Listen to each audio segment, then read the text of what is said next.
My name is Rick Andrews. I'm a wildlife photographer and filmmaker from Alberta, Canada. And I'm here today to begin filming a new documentary about great horned owls. Great horned owls are common throughout my home province. In fact, it's our provincial bird. They live here year-round and can often be found in our forests, woodlands, and river valleys. One of the earliest birds to nest here, they usually lay 2 or 3 eggs, sometimes as early as the beginning of March. But this is the second week of April, and this female is using a nest that was used last year by a pair of Cooper's hawks. This year, however, the owls got here first.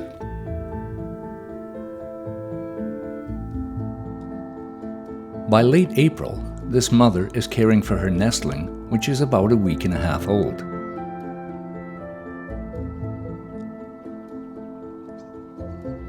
Owls are far-sighted, and so this mother is unable to see her nestling clearly. So she uses a series of densely packed feathers around her beak to feel and feed her nestling. But right now, I have to be sensitive to the needs of these owls.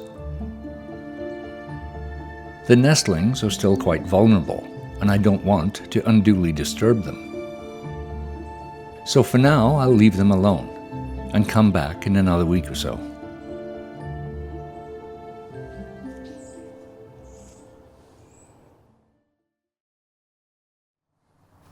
At 3 weeks old, the nestlings are beginning to take more of an interest in their surroundings.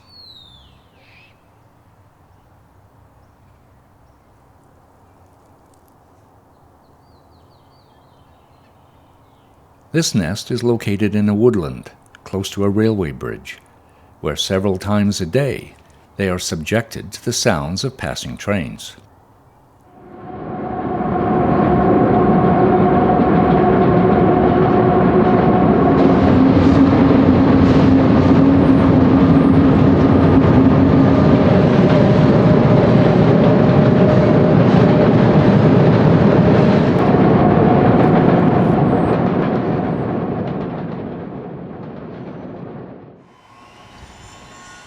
Across the river, at a nest in a conifer tree, these juveniles are also subjected to loud noises coming from a nearby construction site.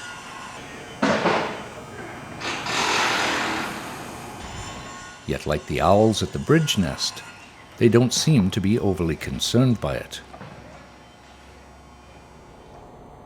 At this nest, there are 4 nestlings, the most I've ever seen in one nest.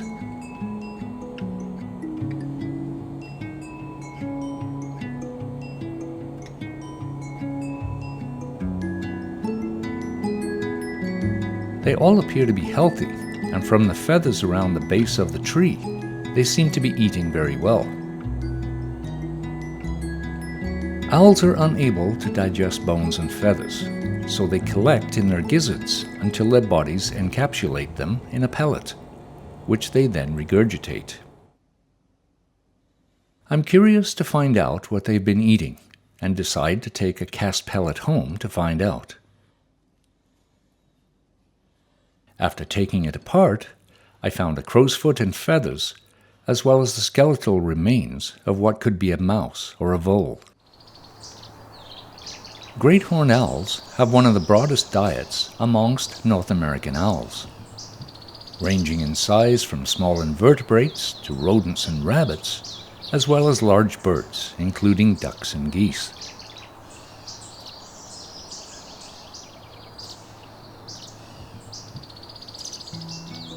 Stealthy hunters, they are absolutely silent in flight. Their ears are asymmetrical, with one ear placed a little higher on the side of their head than the other.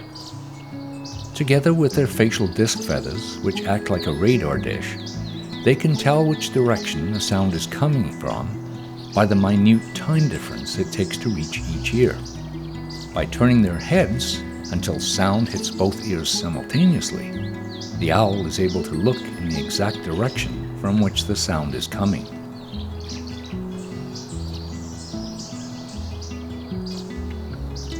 Back at the cottonwood nest, the weather is beginning to warm, and with no leaves to shade them yet, the nest sometimes gets quite warm. To cool themselves, the owls begin gula fluttering, or panting, to expel warm air from their bodies.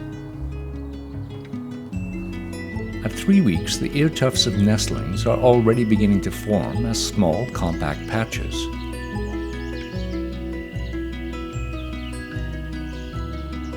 And on the cottonwood nest, the nestlings now need more room, so a small branch above the nest provides a perfect perch for Mom.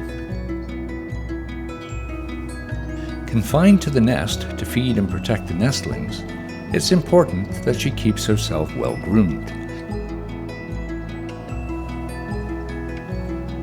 Sometimes she will get oil from her uropygial gland and smear it onto her feathers. The oil helps waterproof her, and when sunlight hits the oil is converted to vitamin D, which she then ingests the next time she preens.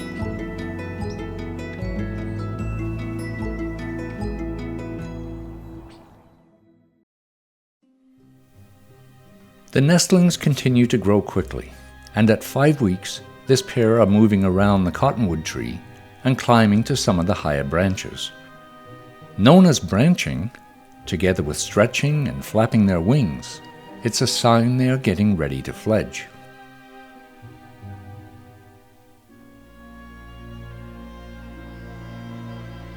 The female flies to the branch of a nearby tree, leaving them alone for the first time in their young lives, and they look a little confused. To comfort them and to encourage them to join her, she calls them. It looks like they want to, and I believe it may happen any time now.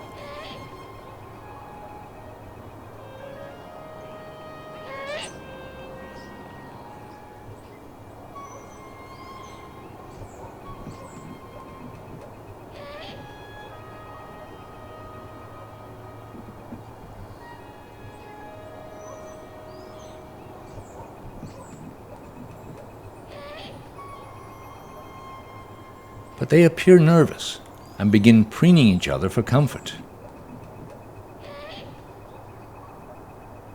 Back at her tree, the mother keeps calling them.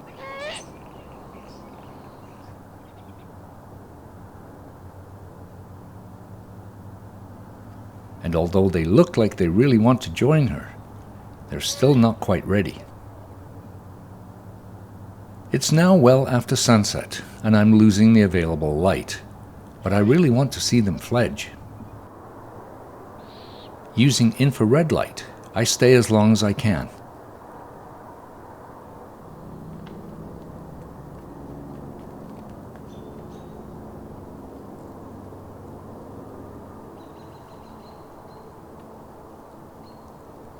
But they still don't appear quite ready, so I reluctantly call it a night.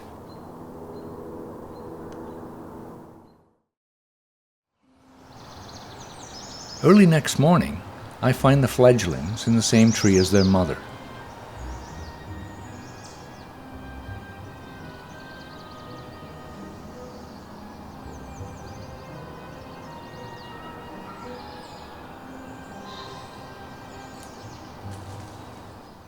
While they are capable of short flight, they still have a lot of downy feathers which they begin to preen.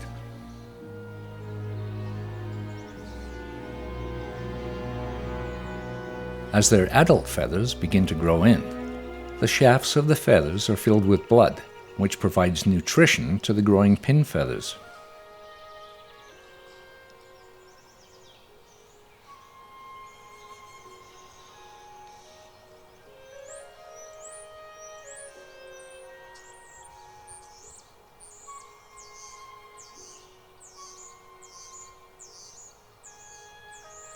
These fledglings are now capable of 3 or 4 short flights a day, but still tire easily.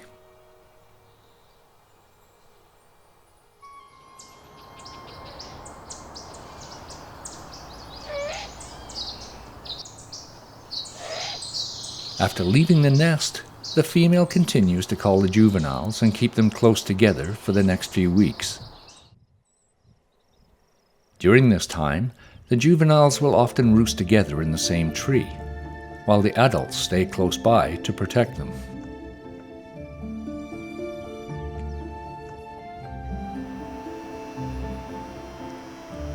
Over the next few weeks, the adults will occasionally bring food to the juveniles, which they must dismember and eat on their own. But the feedings will now become less frequent, and by fall, the juveniles will be driven off to establish their own territories. And for the parents, this life cycle will begin all over again.